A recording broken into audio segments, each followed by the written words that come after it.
اگلی حدیث ہے ابو حمزہ انس بن مالک رضی اللہ تعالی عنہ کی، اور وہ اس بارے میں ہے، حدیث کا خلاصہ پہلے بیان کر دوں کہ انہوں نے کہ رسول اللہ صلی اللہ علیہ وسلم نے فرمایا کہ اللہ جل شانہ انسان کی توبہ سے کتنا خوش ہوتے ہیں۔ اچھا، ایک لفظ یاد رکھیں کہ یہ خوش ہونا، ناراض ہونا، یہ اللہ تعالیٰ کی کیفیات نہیں ہوتی، یہ تو انسانوں کی ہوتی ہیں جن کے اوپر کیفیت گزرتی ہے، انسان کبھی اداس ہوتا ہے، کبھی خوش ہوتا ہے۔ اللہ تعالیٰ کی طرف جب یہ چیزیں منسوب ہوتی ہیں تو در حقیقت ان کے نتائج مراد ہوتے ہیں۔ ہم خوش ہو کر کیا کرتے ہیں؟ ہم خوش ہو کر انعام دیتے ہیں، ہم خوش ہو کر ایک انسان کو مالا مال کرنے کی کوشش کریں گے، اور جب ناراض ہوں گے تو ہم انتقام لیں گے، ہم ناراض ہوں گے تو ہم اس کو تکلیف پہنچانے کی کوشش کریں گے، ہم ناراض ہوں گے تو ہم اس کا بدلہ لینے کی کوشش کریں گے۔ اللہ تعالیٰ کی خوشی اور اللہ کی ناراضی کا مطلب یہی ہوتا ہے کہ اللہ تعالیٰ کا خوش ہونے سے مطلب نہیں کہ اللہ کا کوئی دل ہے جس میں کوئی خوشی کی کیفیت پیدا ہو گئی، خوش ہونے کا مطلب یہ کہ اللہ جل شانہ اس کو عطا کرتے ہیں، اللہ تعالیٰ اس سے راضی ہوتے ہیں، اللہ جل شانہ اس کے عوض میں اس کو نعمت عطا فرماتے ہیں۔ تو انہوں نے فرمایا کہ حضرت انس بن مالک انصاری ہیں، رسول اللہ صلی اللہ علیہ وسلم کے مشہور خادم ہیں اور آپ کی بڑے عرصے خدمت کی ہے۔ انہوں نے فرمایا کہ ایک مثال دی ہے کہ فرض کیجئے کوئی انسان ہو، میں آپ کو تفصیل سے بتا دیتا ہوں، پھر حدیث کے الفاظ کا ترجمہ بھی کر لیں گے، کہ کوئی انسان ہو، وہ صحرا میں سفر، آپ تھوڑا امیجن کریں ساری سچویشن کو۔ صحرا آپ کو پتہ ہے کیسا ہوتا ہے، انسان اس کے اندر اگر گم ہو جائے تو پھر اس کی ہڈیاں ہی ملتی ہیں، کیونکہ وہاں ریت کا ایک سمندر ہوتا ہے، سخت قسم کی دھوپ ہوتی ہے، اور اس میں سورج بہت، ریت اتنی تپ جاتی ہے اس کی حد نہیں۔ انسان کے پاس کل ساز و سامان وہی ہوتا ہے جو اس کے اونٹ پر لدا ہوا ہوتا ہے، اس کی سواری پر لدا ہوا ہوتا ہے۔ اگر وہ اونٹ اس کا گم ہو جائے تو گویا پانی بھی گم ہو گیا، خوراک بھی گم ہو گئی، اور صحرا میں نہ پانی کا نام و نشان ہے اور نہ خوراک کا۔ تو فرض کیجئے کہ کوئی انسان اس طرح صحرا میں سفر کر رہا ہے اور اکیلا ہے، اس کے پاس صرف ایک اونٹ ہے، اس اونٹ پر اس کا پانی بھی رکھا ہوا ہے، اس کا کھانا بھی رکھا ہوا ہے، اور اس سے وہ اونٹ گم ہو جاتا ہے، اور اب وہ اس کی تلاش ہے، مارا مارا پھر رہا ہے، اور اس میں اس کی پیاس کے مارے اس کا حلق کانٹوں سے بھر گیا، اور بھوک کے مارے اس کی آنتیں سکڑ گئیں، اور اب موت اس کو سامنے نظر آنے لگی ہے، اور اس صحرا، یہ جو ریت کا سمندر ہے، اس میں اس کے دور دور تک اس کو امید نظر نہیں آ رہی۔ ایسے میں اچانک اس کا اونٹ اس کے سامنے آ جاتا ہے، جس پر اس کا وہ سارا سامان ویسے کا ویسا لدا ہوا ہے جیسے اس نے چھوڑا تھا۔ اس شخص کی کیفیت کیا ہوگی؟ فرمایا کہ اللہ جل شانہ، اور یہ کتنا خوش ہوگا اس وقت میں، اس کی خوشی کا اندازہ لگائیے کیا ہوگا۔ فرمایا کہ اللہ تعالیٰ بندے کے توبہ کرنے پر اس سے بھی زیادہ خوش ہوتے ہیں۔ کیا بات ہے، سبحان اللہ، اس سے بھی زیادہ اللہ تعالیٰ خوش ہوتے ہیں جتنا کہ یہ شخص خوش ہوتا ہے۔ اور فرمایا کہ یہ اس کی خوشی کا عالم کو بیان یہ کیا گیا کہ جب وہ بندہ اتنا خوش ہو کہ اس کا جملہ اس سے الٹا سیدھا ہو جائے، اور وہ کہنا یہ چاہ رہا تھا کہ یا اللہ تو میرا رب ہے، میں تیرا بندہ ہوں، اور اس خوشی کے مارے اس کے الفاظ الٹ پھیر ہو گئے، اور کہنے لگا کہ یا اللہ میں تیرا رب ہوں، تو میرا بندہ ہے۔ یعنی یہ اس کی خوشی کی شدت کا بیان ہو رہا ہے۔ فرمایا اللہ تعالیٰ اس سے بھی زیادہ خوش ہوتا ہے۔ اب حدیث شریف کے الفاظ سن لیں۔ کہا کہ ابو حمزہ انس بن مالک الانصاری خادم رسول اللہ صلی اللہ علیہ وسلم، حضور صلی اللہ علیہ وسلم کے خادم، قال، فرمایا، قال رسول اللہ صلی اللہ علیہ وسلم، اللہ افرح، اللہ تعالیٰ اس سے زیادہ خوش، بہت ہی زیادہ خوش ہوتا ہے، کہیں بڑھ کر خوش ہوتا ہے، بتوبت عبدہ، اپنے بندے کے توبہ کرنے سے، من احدکم، تم میں سے کسی ایک کے، سقط علی بعیرہ وقد اضلہ فی ارض فلات، اس بندے، یعنی اللہ تعالیٰ بندے کی توبہ سے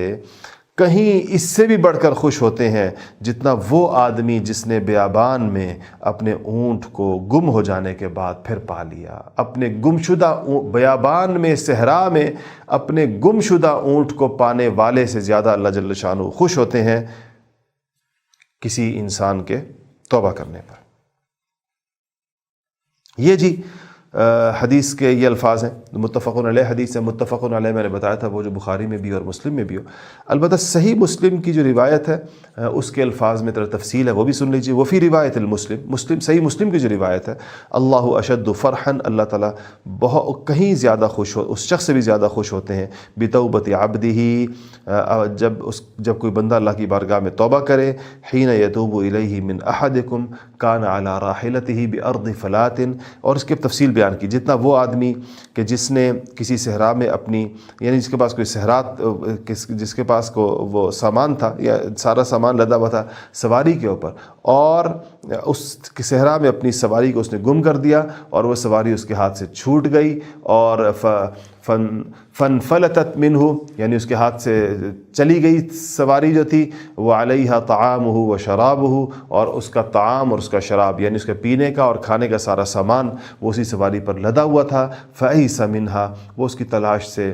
مایوس ہو گیا۔ فَأَتَى شَجَرَةً فاضطجع فی ظلها وقد أَيْسَ من راحلته، کہتے اب وہ شخص اس کی تلاش سے مایوس ہو کر ایک درخت کے سائے میں آ کر مایوس لیٹ گیا، اور وہ اس اپنے سواری کے ملنے سے مایوس ہو چکا ہے، اور گویا اس کو موت سامنے نظر آ رہی ہے۔ تو فبینما ہوا کذالک، اور کیا ہوا کہ اسی وقت میں اس کی وہ سواری اسی سامان سمیت آ کر اس کے سامنے آ کر کھڑی ہو گئی۔ اذ ہوا بہا قائمۃ عندہ، کھڑی ہو گئی اس کے سامنے۔ فاخذ بخطامها، اس نے بھاگ کر جا کر اس کی نکیل پکڑ لی کہ یہ پھر سے نہ ہاتھ سے نکل جائے۔ ثم قال من شدت الفرح، اور پھر اس نے شدت فرح، شدت خوشی کے اندر پکار اٹھائی یہ شخص اس وقت کے اندر، اللہم انت عبدی وانا ربک، کہ اللہ تو میرا بندہ ہے اور میں تیرا رب ہوں۔ گویا کہ اخطأ من شدت الفرح، اور گویا کہ خوشی کی وجہ سے اس سے الفاظ وہ ہو گئے۔ جب انسان بہت زیادہ خوش ہوتا ہے تو وہ تیزی کے ساتھ کچھ بولنے کی کوشش کرتا ہے، اور اس تیزی کی وجہ سے کیا ہوا کہ اس کے الفاظ اوپر نیچے ہو گئے۔ بتانا کیا چاہ رہے ہیں یہاں پر؟ ایک یہ فرمایا کہ اللہ تعالیٰ کی بندوں پر شفقت اور رحمت صرف یہ نہیں کہ اس کی توبہ قبول کر لیتا ہے، حالانکہ توبہ تو گناہوں پر شرمساری اور ندامت ہوتی ہے، ہونا تو یہ چاہیے کہ وہ اللہ تعالیٰ کو غضبناک کر دے، کیونکہ بندہ گناہوں کا اعتراف کر رہا ہوتا ہے۔ لیکن ایک تو اللہ تعالیٰ یہ فرمایا نا کہ ان اللہ یحب التوابین ویحب المتطہرین، اللہ پاک محبت کرتے ہیں توبہ کرنے والوں سے۔ ان اللہ یحب التوابین، تواب کہتے ہیں کثرت سے توبہ کرنے والوں کو، بہت زیادہ توبہ کرنے والوں کو، صبح و شام توبہ کرنے والوں کو، ان کو اللہ تعالیٰ ان سے محبت کرتے ہیں باقاعدہ۔ دوسری بات یہ ہے کہ اس حدیث سے بندوں کو اس بات پر ترغیب دی گئی ہے کہ وہ ہر وقت توبہ کریں۔ اور تیسری بات یہ ہے اس میں کہ اس سے یہ پتہ چلتا ہے کہ اس بندے کے منہ سے جو لفظ نکلے ہیں بہت سخت لفظ ہیں۔ اگر آپ سوچیں کہ وہ کہہ رہا ہے کہ یا اللہ میں تیرا رب ہوں اور تو میرا بندہ ہے، تو بظاہر کلمہ کفر ہے، لیکن چونکہ غلطی سے نکلا اس کے منہ سے، اس کو احساس نہیں، اس کو پتہ نہیں چلا کہ کیا نکل رہا ہے، اس لیے اس پر اس کا مواخذہ نہیں ہے، یہاں یہ لفظ نہیں آیا کہ اس نے کوئی غلط کام کیا۔ اور اس کے بعد یہ ہے کہ آپ سوچیں کہ حضور صلی اللہ علیہ وسلم کا طرز تعلیم، آپ نے کیسے ایک زبردست واقعے کے ذریعے سے اور کیسی زبردست ایک مثال اور تمثیل کے ذریعے سے بات سمجھائی ہے۔ اللہ تعالیٰ کی خوشی کی وضاحت کیسی بات سے کی ہے کہ جب ہم یہ اونٹ کا اور اس پہ سامان کا اور اس کا گم ہو جانے کا پھر اس کے مل جانے کا تصور کرتے ہیں تو ہمیں بندے کی کیفیت سمجھ میں آتی ہے۔ آپ نے فرمایا کہ یہ وہ میکسیمم کیفیت ہے جو ہمارے دل و دماغ میں آ سکتی ہے۔ آپ نے فرمایا کہ اللہ تعالیٰ اس سے بھی زیادہ خوش ہوتا ہے۔ یہ آپ صلی اللہ علیہ وسلم کا طرز تعلیم ہے۔ اور اس کے بعد آپ نے اس میں یعنی یہ بھی پتہ چلا کہ رسول اللہ صلی اللہ علیہ وسلم نے یہاں پر کہا کہ اس بندے نے یعنی جو ملنے والا جو شخص جس کو سامان ملا ہے، اس کی شدت فرح نے اور اس معذوری نے کہ یہ سمجھ نہیں سکا کہ اس وقت میں اس کو کیا کہنا چاہیے تھا، سمجھ رہا تھا، اس کے دماغ میں بات موجود تھی کہ یہ اللہ تعالیٰ کا شکر ادا کرنا چاہ رہا تھا۔ تو اس سے یہ تعلیم بھی ساتھ ہوئی کہ یعنی یہ کلمہ شکر کا تھا اس کا، کہ اللہ، اس نے اس وقت کہا کہ اللہ، کہنا یہ چاہتا ہے کہ اللہ تو ہی رب ہے، میں تیرا بندہ ہوں، تو نے اپنے بندے کے لیے اس کی ضرورت پوری پہنچا دی۔ تو لیکن وہ کیا الٹا گیا۔ تو اس سے یہ پتہ چلتا ہے کہ جب انسان کی کوئی ضرورت پوری ہو جائے اور اس کو جب کوئی خوشی ملے اور اس کی کوئی چیز جس طرح اس بندے کی ہوئی تو اس وقت میں اللہ تعالیٰ کی ربوبیت کا اقرار کرنا چاہیے، اللہ تعالیٰ کا ہی شکر ادا کرنا چاہیے۔ ہمیں نعمتیں ملتی ہیں، ہم شکر نہیں ادا کرتے۔ اگر ہم یہ عادت بنا لینا کہ جیسے نعمت ملی تو ہم فوراً مصلی کی طرف چلے جائیں، اور کسی نعمت کا ملے تو جا کر مصلی پر کھڑے ہو کر 2 نفل پڑھ لیں اسی وقت، یہ سب سے بہتر صورت ہے۔ آپ دیکھیں کہ ایک تو اس نعمت میں سے شر نکل جائے گا ہر قسم کا، اس کے نقصان سے تلافی ہو جائے گی، اور دوسرا یہ ہے کہ اس کے نقصان سے حفاظت ہو جائے گی، اور دوسرا یہ ہے کہ اللہ تعالیٰ اس میں اضافہ کر دیں گے اور دے دیں گے، اور خود اس کی حفاظت بھی کریں گے۔ حدیث شریف میں کے الفاظ سے پتہ چلتا ہے نا کہ جو نعمت ہے، شکر ہے، یہ نعمت کی زنجیر ہے۔ جیسے آپ کسی چیز کو محفوظ کرنا چاہتے ہیں تو زنجیر لگا دیتے ہیں، اپنے جانوروں کو محفوظ کرنا چاہتے ہیں زنجیروں میں باندھ لیتے ہیں، ایسے ہی نعمت کو اگر آپ چاہتے ہیں جائے نہ میرے پاس سے تو شکر کی زنجیر ڈال دیں اس کو۔ تو شکر کی زنجیر سے ایک تو نعمت رک جائے گی، زوال نہیں آئے گا نعمت پر، دوسرا یہ کہ نعمت بڑھ جائے گی، اور تیسرا یہ کہ اللہ جل شانہ اس میں سے شر کو رفع کرتا ہے۔ میں آپ کو ایک مثال دیتا ہوں، گاڑی کسی نے خریدی، نعمت ہے، لیکن اس گاڑی کے ساتھ بہت سے حوادث بھی جڑے ہوئے ہوتے ہیں، اور اب پچھلے دنوں یہ واقعہ پیش ہے، ہمارے جاننے والے، ان کے بیٹا یہاں البرہان میں ہمارے یہاں پڑھتا بھی رہا، نئی گاڑی خریدی انہوں نے، بڑی مہنگی، کراچی سے، کوئی 4-5 کروڑ روپے کی، اور ان کے چچا اور خاندان کے 1-2 نوجوان اور بھی، اور شاید کوئی ڈرائیور بھی، گاڑی لے کر آ رہے تھے اسلام آباد کی طرف، اور موٹر وے پر دھند کے دن تھے، اور ایک گاڑی جو نئی تھی، شاید کوئی نوجوان چلا رہا تھا، تھوڑی سپیڈ بھی زیادہ تھی، اور اس دھند میں ان کو نظر نہیں آیا، اور جا کر سڑک پر کھڑے ہوئے کسی، خدا جانے 140 یا 50 کتنی سپیڈ تھی، اس سپیڈ کے ساتھ جا کر اس ٹرالر کے اندر گاڑی دے ماری،